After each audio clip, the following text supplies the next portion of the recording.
welcome back to Misty Mountain Gaming. I'm the D&D wannabe. My name is Rob. And I have a problem with zombies in Dungeons & Dragons. Picture this. You are wandering the back alleys of the city at night. Your duty as a night watchman has become drudgery of late, but there's a chill in the air tonight that sets your teeth on edge. The thick gray clouds that obscure the moonlight oblige you to carry your trusty lantern, which could do with a good cleaning. As you round a bend, the hazy light from your lamp half illuminates a lone figure standing in the byway. You think you recognize the baker, Lucy, but something's off. Her posture is slightly hunched, arms hang limp from slumped shoulders. Her torn dress is covered in dirt, as though she'd been digging recently. Something about her stance unnerves you. Forcing your unwilling feet to do their duty, you begin to approach. A foul smell assails your nostrils. It is sweet and inviting, but putrid. You call out to her, but receive no answer. You're almost close enough to touch her now. Your mind struggles to remember something that you ought to know. You reach out. Suddenly, her head turns with a horrid crack, independent of her shoulders, her face staring back at yours with cold, dead eyes.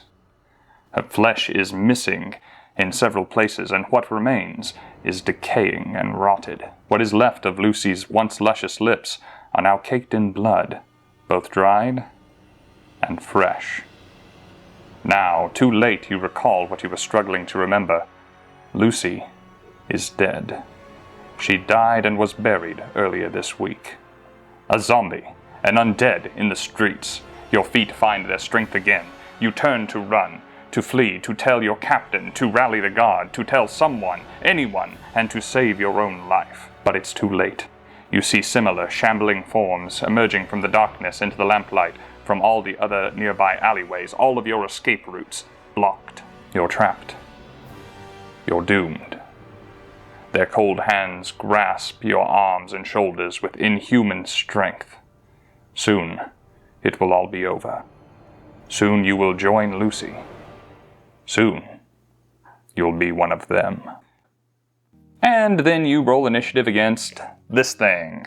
This is an undead creature, sure, but to me, it's not a zombie. It's missing the things that make zombies so scary, that make them the stuff of legends and horror movies and books and films and video games. D&D zombies deserve better. So, let's fix them. Are you ready? Let's begin. So let's take one thing at a time here. We'll start with this section right here. Armor class, hit points, and speed. Now, armor class and speed, even though those numbers are pretty low, I'm actually okay with. When you think of your average zombie, you're typically thinking of something that's moving pretty slow and that doesn't get out of the way when something's swinging at it. They never dodge! They're basically stationary targets, but mobile. So that ludicrously low AC doesn't bother me. And the speed I'm fine with too. When you think of zombies, you typically think of creatures that can be outrun by your average healthy person. Nearly every creature that isn't impeded or injured in some way is going to be able to outrun your average run-of-the-mill zomboy. Given that the lowest base movement speed for a character in Dungeons & Dragons is 25, giving this thing a speed that is lower than that makes sense to me. The issue that I have is right here, those 22 hit points. We'll talk about this a little bit more in a minute, but I think Wizards of the Coast missed the point of what's supposed to make zombies scary. It's not supposed to be how difficult they are to kill. In fact, in most media, you'll notice that your average run-of-the-mill schmuck is going to be able to kill a zombie in 1 or 2 hits if they're lucky, let alone if they're skilled or trained as a warrior, like our heroes will be. So for now, let's pull that 3d8 plus 9, or 22, down to a 1d8 plus 3, or 7.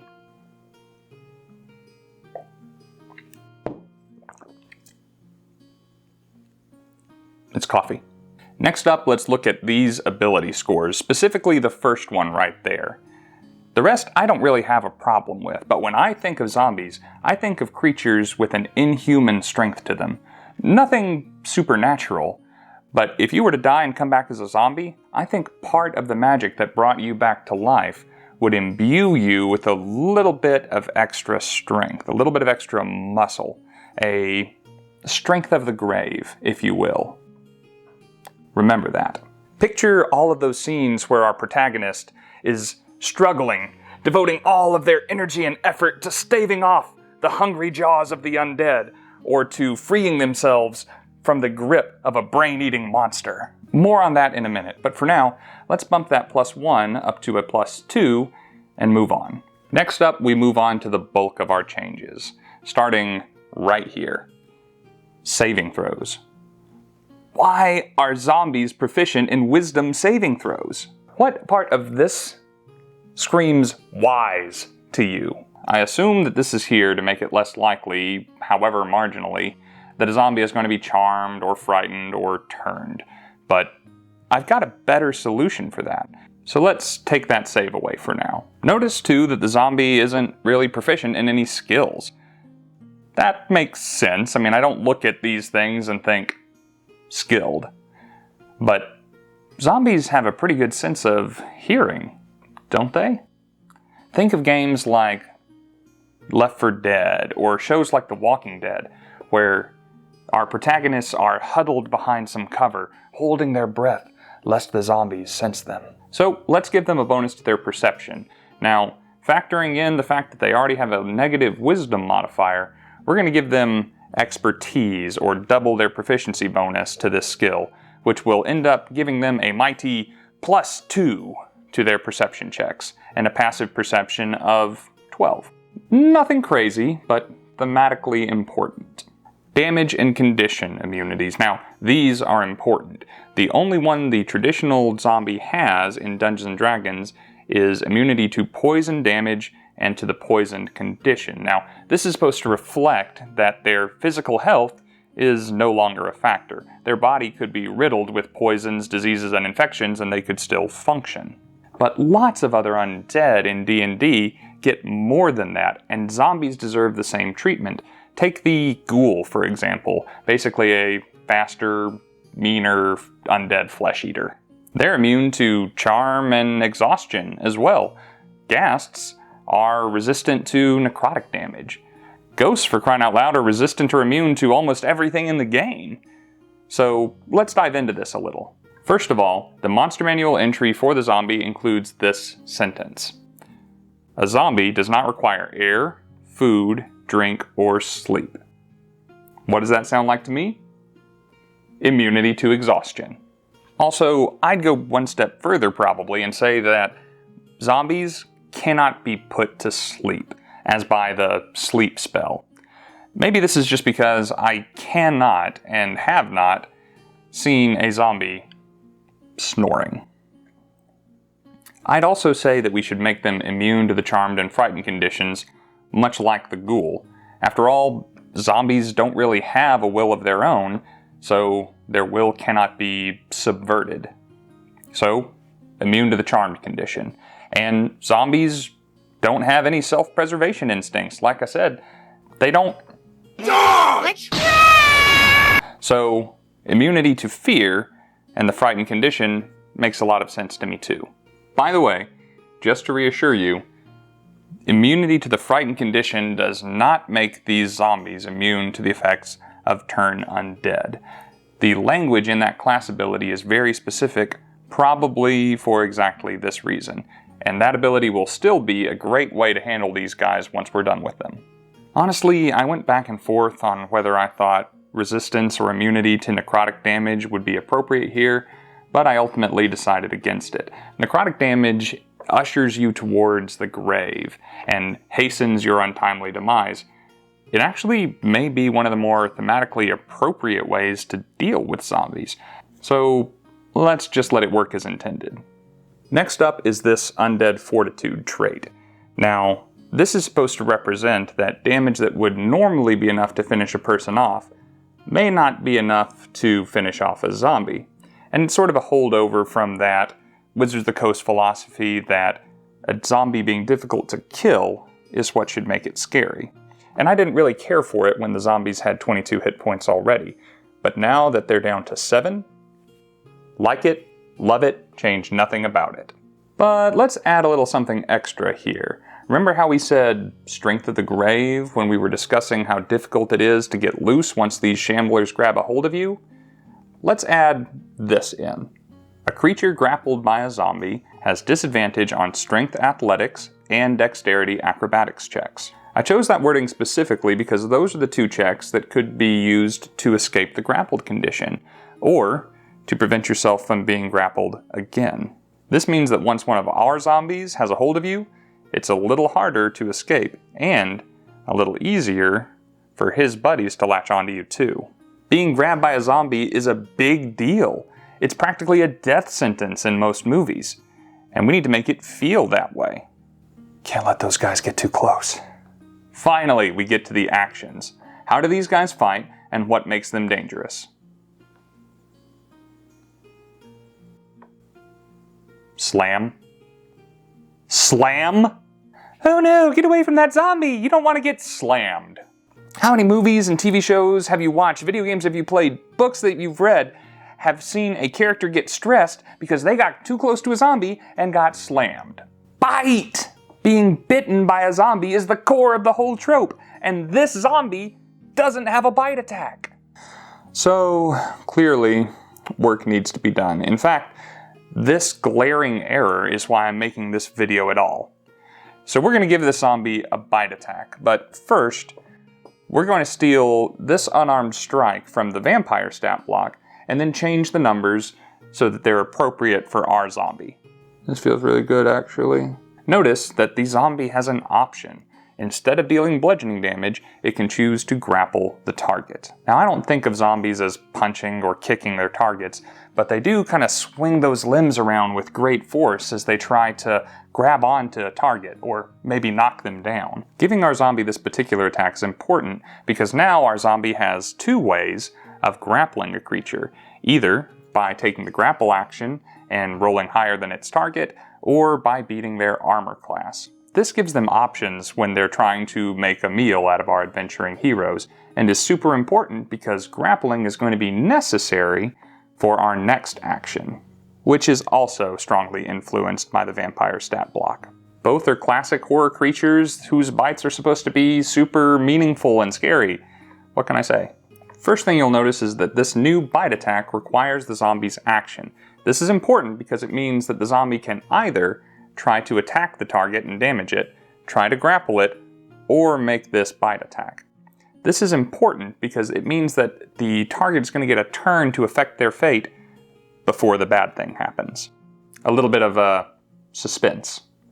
Next up, note that I require a zombie to have grappled the target before it can even attempt this bite attack, or have found a target that is rendered helpless in some way, either asleep or tied up or unconscious. You never think of a zombie just lunging mouth first at their target. They always try to secure them first in some way. This is important because this means that I can't just go biting a dozen times around if I have a dozen zombies, which is good because this bite is a real problem. You'll also notice that this attack does a little bit more damage than our unarmed strike, meaning that every opportunity that a zombie has to bite, it's going to. This is its most effective and therefore preferred method of attack. Finally, the kicker. This is going to be what makes zombies in your game feared by your players, as they should. Ability score damage. A single bite from a single zombie is going to deal 1d4 points of necrotic damage to them, and the target's Constitution ability score is going to be reduced by that same amount. Your average D&D character is probably going to have a lower Constitution ability score than their maximum hit points. This means that you're going to be hitting that character where it hurts, where they are most vulnerable. Furthermore, there aren't as many tools in the player character's arsenal to get that Constitution score back up to where it belongs. No Cure Wounds or Healing Word or Healing Potion is going to save them now. And don't forget, lowering a character's Constitution ability score does lower their hit point maximum and hit point total as well. In most zombie media, even a single bite means that you are going to die, and that your dead body will rise again as a zombie. It's only a matter of time. It could be minutes, it could be days, but it's going to happen. It is inevitable. And that is reflected here. There is no saving throw. Resting won't help and healing won't work. That bite is here to stay, and it's only going to get worse as time goes on. Soon, you will die, and once you die, you're coming back to infect your friends. Now, lesser restoration is not technically capable of raising a reduced ability score like greater restoration is. And I know that. But greater restoration is a 5th level spell. I don't imagine that zombies are going to pose the same kind of a threat to a 9th level party that they would to maybe a party of lower level adventurers. But I feel that it's necessary that even a low level adventuring party have something in their arsenal that could mitigate one of these zombie bites. But it isn't free. Maybe the party cleric didn't prepare that spell today. Maybe they used up all their slots in the fight. Or maybe they've only got 2 slots left and 3 people were bitten in the fight. Now they've got a decision to make. I think of the zombie plague as just that, a magical plague. Therefore, it makes sense to me that lesser restoration would be able to solve that particular problem. Also, characters who are immune to disease, like paladins, would probably be immune to zombification. Also, Aasimar, who are resistant to necrotic damage, may be a little less affected by that initial bite. A paladin's Lay on Hands ability could also cure the infection. It's important that a party have tools at their disposal to be able to combat a threat like this. Now, whether they prepared those resources today, or preserved them, or used them in other ways, that's on them. Using these modified zombies, or Rob zombies, if you will,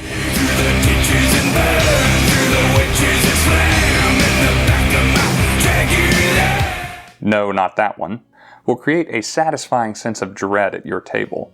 Sure, at first, your players will feel like heroic badasses, clearing their way through swaths of these undead. As nearly every attack they try hits, nearly every spell that they cast is effective, and most of the zombies will probably die in a single hit. But they just keep coming. Where are they coming from? Who cares? More XP for us, right? But then someone gets grabbed, maybe by more than one zombie, and they realize that escaping these creatures is not as easy as they thought it was going to be. Then, someone gets bitten. Suddenly, their ability scores aren't safe anymore. Their HP and their constitution are both dropping, and the horde keeps pressing in. Maybe the party is successful in slaying all of the zombies. Maybe they barely escape. They go to take a short rest, to spend an hour licking their wounds and replenishing their resources. But the status of that bitten character has not improved. In fact, it's gotten worse. Maybe that character didn't have all that high of a constitution score to begin with, and they're already knocking on death's door. The party must act quickly if they wish to save that character's life, or they could be next. Or maybe this isn't your party's first encounter with the undead. Perhaps they've seen what happens to those who have been bitten and have gotten into the habit of preemptively killing any character that has received a bite to protect the group. Perhaps the afflicted character attempts to hide their wound to protect their life until they can find out what to do. That's it, guys. That's how I would fix zombies in D&D. This version that we've created is much scarier, and you could easily base an entire campaign off of dealing with an ever-swelling horde of these particular undead. Using this as a template, you can create other zombies to mix it up a little bit for your players and keep them on their toes. Stronger ones, faster ones, tougher ones, or more intelligent ones. If that's the kind of thing you're interested in, let me know, because this was really fun, and I'd love to make more videos like this. How do you use zombies in your game? What makes them scary to you? How would you improve upon my improvements? Find me out there on the internet, or let me know down in the comments below. Until next time, farewell, friends and adventurers.